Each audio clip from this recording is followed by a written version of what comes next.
anay sa Malacanang. Ano ang gagawin ng Pangulo?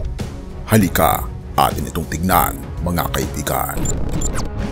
May anay sa Malacanang. Hindi ito halata sa unang tingin, pero unti-unti nitong sinisira ang pundasyon ng ating pamahalaan. Sino ang anay? Ano ang plano nito? At higit sa lahat, nakikita ba ito ng Pangulo? Bago mo malaman ang sagot, alamin muna natin kung paano nagsimula ang lahat.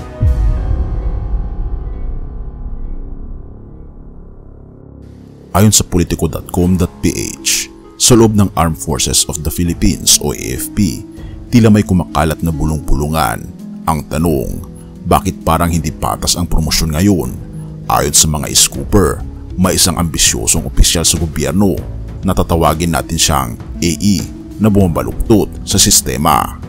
Pero hindi lang ito simpleng issue ng pamumulitika. Sinasabi nilang si AE ay hindi lang basta nagbibigay ng pabor sa mga junior officers. Ang mas masakit, minamaliit daw nito ang mga veteranong opisyal, mga general na nagbuwis ng dugo, pawis at panahon para makuha ang kanilang mga ranggo. Narinig mo na ba ang ganitong kwento? Sandali lang, dahil mas malalim pa ito kaysa sa inaakala mo.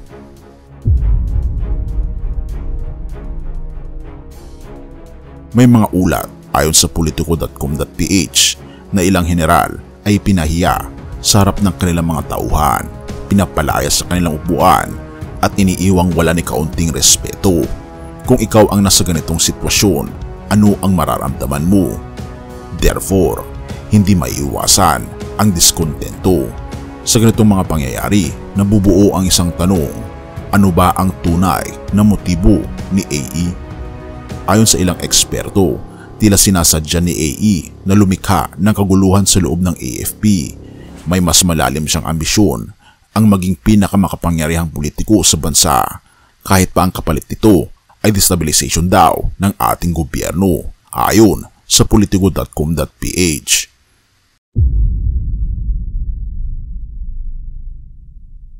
Ngunit narito ang mahalagang bahagi. Nakikita ba ni Pangulong Bongbong Marcos Jr. ang anay na ito?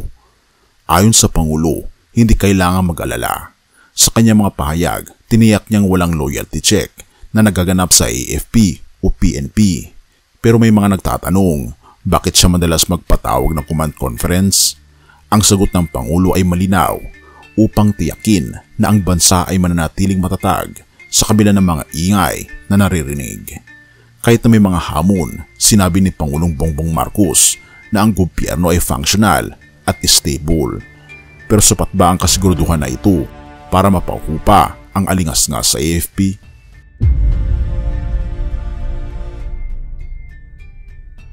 Ngayon, narito ang tanong na dapat mong pag-isipan. Kung may anay sa Malacanang, paano ito lalabanan ng Pangulo? Nakikita niya ba ang tunay na banta o baka naman ang ingay ay isang mas malaking plano upang pabagsakin ang liderato niya? Ang sagot ay hindi malinaw. Pero isa lang ang tiyak, hindi hahayaan ni Pangulong Bongbong Marcos Jr. na masira ang Malacanang. Huwag mong palampasin ang mga susunod na balita dahil dito nabubunyag ang katotohanan.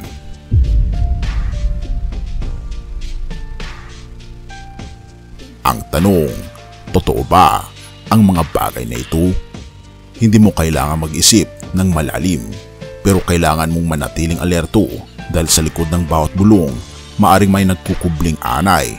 Ang tanong na lang ay, kailan ito matutukoy? Kung ito man ay totoo. Lucas 8 verse 17, sapagkat walang anumang nakalilihim na hindi mahahayag, ni anumang natatago na hindi nalalaman at mapapansin. Ang kasalukuyang sitwasyon sa Malacanang ay isang paalala sa atin ng sinabi ng ating Panginoon sa Ebanghelyo ni Lucas, walang lihim na mananatiling nakatago magpakailanman. Ang ating Panginoong Diyos ay makatarungan at walang sinumang makakaligtas sa kanyang mata. Katulad ng anay na tahimik ngunit unti-unting sumisira sa pundasyon, ang mga maling gawain ay hindi magtatagal na nakatago. Ito'y magiging malinaw sa tamang panahon. Bilang mga mamamayan, tayo inaanyayahan na maging mapanuri, mapanindigan sa katotohanan at magtiwala na ang hustisya ng ating Panginoong Diyos ay magwawagi. Kung may mga lider na gumagawa ng hindi makatarungan, alalahanin natin na ang ating Panginoong Diyos ang ating tagapagligtas at tagapagtanggol. Purihin ang ating Panginoong Diyos at tayo manalangin. Ama naming Diyos na makapangyarihan sa lahat, Ikaw ang aming liwanag at katotohanan. Sa gitna ng mga alingasngas at kaguluhan, ipakita mo sa amin o aming Panginoong Diyos ang tamang landas. Ipinapanalangin namin ang aming mga lider, lalo na ang Pangulo, na bigyan niyo po siya ng karunungan, tapang at puso na maglingkod ng tapat. Naway alisin mo ang mga anay sa aming pamahalaan, yaong mga nagbabalak ng kasamaan at naglalagay ng kanilang sarili sa itaas ng kapakanan ng bayan. O aming Panginoong Diyos, ipinapanalangin rin namin ang lahat ng nakakarinig at nanonood ng mensaheng ito. Bigyan niyo po sila ng malasakit para sa aming bayan at naway maging instrumento sila ng kapayapaan, katotohanan at hustisya. At tulungan niyo po kami, Panginoon o aming Panginoong Diyos, na maging mapagbantay at mapanindigan ang katwiran. At bigyan kami o aming Panginoong Diyos ng kaliwanagan na makita ang hinaharap, lalong higit ang malapit na po ninyong pagdating.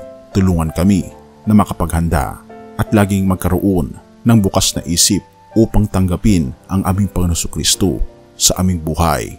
At lalong higit magkaroon nawa kami ng bukas na puso na sundin ang lahat ng iyong kalooban, na ito'y masusumpungan namin sa inyong banal na kasulatan, na ang tunay na mga taong umiibig sa inyo ay may pagsunod sa inyong mga kautusan. Ayon sa John 14 verse 15, pinupuri po namin kayo at pinapasalamatan, o aming Panginoong Diyos, at patnubayan po kami at patawarin po kami sa lahat ng aming pagkukulang at pagkakasala, sapagkat ito aming samot hiling sa matamis na pangalan ng aming Panginoon Jesus. Amen.